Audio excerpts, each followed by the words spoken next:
Anthony Joshua makes short work of Francis Ngannou in less than 2 rounds. The story of this fight was no story. It was a massacre.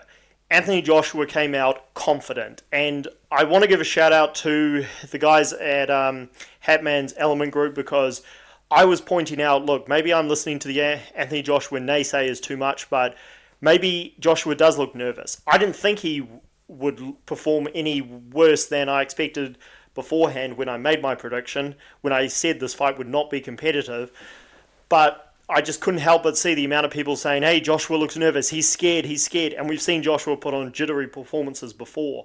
But they would point it out, look, Joshua looks fine. And he did look fine. He made easy work of Francis Ngannou. And yes, this was a novelty fight, but nonetheless, this guy who gave Tyson Fury hell was no match for Anthony Joshua. And Joshua showed that he has confidence, because Ngannou can punch, as we know. He's got tremendous power.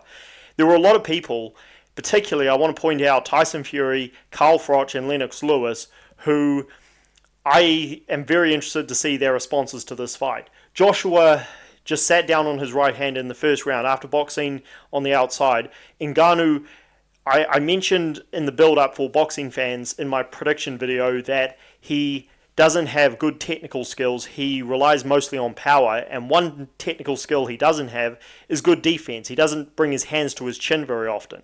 He keeps his left hand out very long, and Joshua, it's one thing to have the power to land it, but it's another thing to throw so accurately and so confidently like that when, again, you have been accused of lacking heart in the past.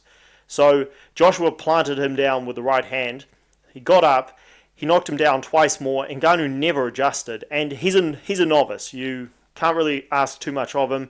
But he was saying before this fight that Tyson Fury was not, or Anthony Joshua was not going to be as difficult as Tyson Fury.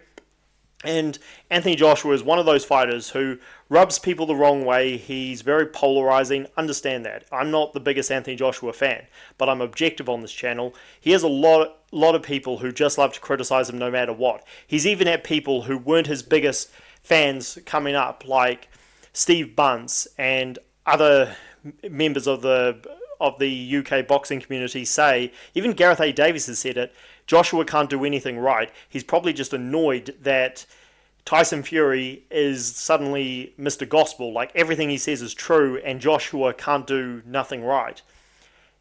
Anthony Joshua did fight a novice, but again, this is a novice who gave Tyson Fury hell. He took him out the way he was supposed to. He defended the honor of boxing, that has to be said, and I'm going to do videos on what this does for Francis Ngannou moving forward. He's won monetarily wise. I mean, he has made the bag. He has rolled in the Benjamins. He has brought in the moolah, so to speak. Whatever saying adjectives you want to go to, he has won. But this is a slump compared to where he was just a few days ago. So you can't take anything away from Ngannou for trying, but there's no doubt this does hurt his image moving forward. And yeah, it's he's no longer seen as the conqueror. He's going to be seen as the guy who got fortunate against Tyson Fury and then ended up just getting laid out by Anthony Joshua and humiliated. But he made good money. No criticisms there whatsoever. But Anthony Joshua showed he's in an elite class, because, again, I was not ruling out Joshua boxing cautiously. I actually picked him to do that because, again, he has been more cautious since that Vladimir Klitschko fight. But he came out like he had no concerns whatsoever. And this is a guy who has power. Ngannou, I guarantee you, punches harder than Joseph Parker. He punches harder than than Otto Wallen. He punches harder than Usyk and then Fury, etc. So, yeah, based off of this, I'm not only picking Alexander Usyk to beat Tyson Fury, which I've been doing so for the last 2 years. I picked Usyk to beat Fury, which I may be proven wrong on, well before the Ngannou farce. And I'm, of course, picking him to do it now. But I'm certainly picking Anthony Joshua to beat Tyson Fury, because what knockout threat does Tyson Fury pose compared to Ngannou? Yes, he's better technically, but he is so rough, so open. He can't defend like he used to. Anthony Joshua showed that he's got a lot left. So I'm going to say it now. I want to see him fight Filip Hrgovic, who I know is the backup for Alexander Usyk and Tyson Fury, and a lot of people are saying he's going to be needed for that backup, but I want to see him fight a contender now. He's proven he's got confidence, but we need to see it against top contenders, and yeah, there's Joseph Parker there. I would love to see that rematch, but Parker is tied up with a rematch with Zhilei Zhang. So let me know what you guys think down below. What did you think of his performance? And all the MMA fans who were talking about how Ngannou has embarrassed the UFC in this whole sequence, since leaving them, he has still.